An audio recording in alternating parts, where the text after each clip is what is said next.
All right, let's get right into it. Chances are you've heard the name Martyn's Law, or, to give its official title, the Terrorism Protection of Premises Act. But with all the chatter out there, it's getting really tough to figure out what's actually true and what's just, well, rumor. I mean, are businesses really going to get shut down? Is this whole thing going to cost an absolute fortune? And do you need to drop everything and act right this second? These are the questions floating around, and honestly, there's a ton of confusion. So, that's what this is all about. We're going to cut through all that noise. We're going to take the official government guidance and bust the biggest myths about Martyn's Law one by one. The goal is simple: to give you the facts so you can feel confident and actually be prepared. First things first, let's nail down the basics. We're talking about who this law actually applies to, what it really asks of them, and probably the most important question of all, when. Okay, check out this timeline, because this busts the #1 myth right out of the gate. The idea that you need to comply immediately. You don't. The law got royal assent in April 2025, but that just fired the starting pistol on a minimum 24-month implementation period. This is built-in time for everyone to get ready. So let me be super clear, there is no legal requirement to do anything until at least 2027. So who's in scope? Well, it's not a one-size-fits-all deal. The law is smartly broken down into 2 tiers based on how many people your venue can hold. First, you've got the standard tier, for places with a capacity between 200 and 799. For them, it's all about simple, low-cost procedures. Then there's the enhanced tier. This is for bigger venues or events with 800 or more people. And yeah, that's going to require more detailed planning. This whole approach is designed to be proportionate. Now you're going to hear this term responsible person thrown around a lot. It kind of sounds like one specific manager is going to have their neck on the line, but that's another myth. In pretty much every case, the responsible person is actually the company or the organization that's in control of the building, not one single employee. And that brings up a really common question, especially for village halls, community centers, you name it. What happens when someone else is using your space for an event? The answer couldn't be clearer. The responsibility stays with the person or company that operates the premises. Simple as that.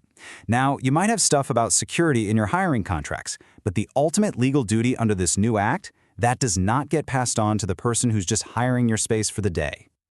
So, what about telling the regulator, that's the SIA, about your events? Well, it depends on who you are.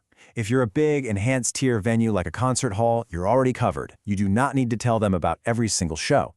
But let's say you're a smaller standard tier place that decides to host a big one-off festival for over 800 people. In that case, yeah, the event organizer would probably need to give the SIA a heads up for that specific event. All right, let's talk about the one thing that's on everybody's mind: money. There's a lot of fear out there that this is all going to be ridiculously expensive. So let's follow the money and look at the real numbers.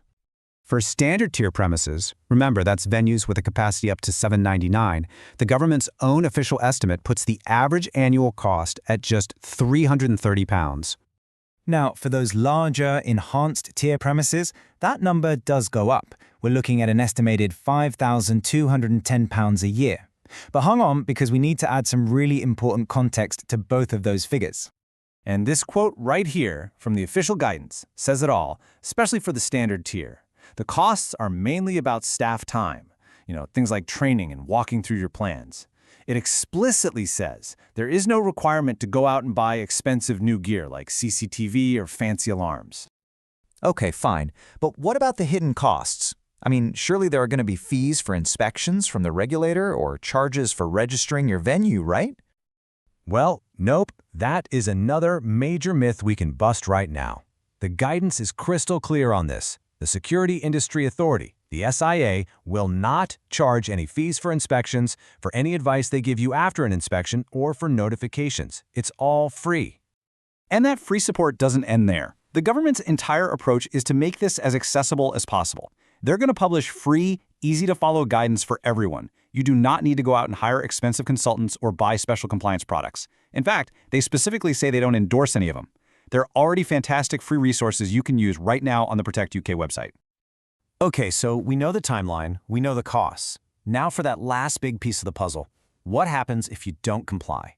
Let's talk about enforcement, and more importantly, how you can get ready. This is the big fear, isn't it? The nightmare scenario. The idea that a regulator can just walk in and shut your doors for good. Is that a real threat? The reality is much, much less dramatic. Yes, the power to restrict access to a building exists, but it can only be used in truly exceptional circumstances. We're talking a clear, specific, and immediate risk to public safety. It is an absolute last resort, not a standard tool they'll be using. In fact, the regulator's preferred path is all about support. It starts with advice and guidance. Their main goal is to help you get it right. It's only if that advice is ignored that they'd move on to a compliance notice or a penalty. The whole system is designed to be supportive first and strict only when it absolutely has to be. So even though the law isn't active yet, what can you do right now to get ahead of the curve? Well, you can visit the Protect UK website. It's got a ton of info. You can take the brilliant and totally free Action Counters Terrorism or ACT e-learning course. You can check out the See, Check and Notify materials, or you can just start a conversation and think about your current security plans. All of this is free, and it'll put you in a fantastic position for when the time comes. So, let's wrap it all up. What are the key things to remember? Number 1, compliance is not immediate. You have at least 2 years. 2, the costs are tiered, and for most businesses are about staff time, not buying expensive new kit. 3, there's going to be tons of free official guidance and support. And 4, the enforcement process is all about helping you first, not punishing you.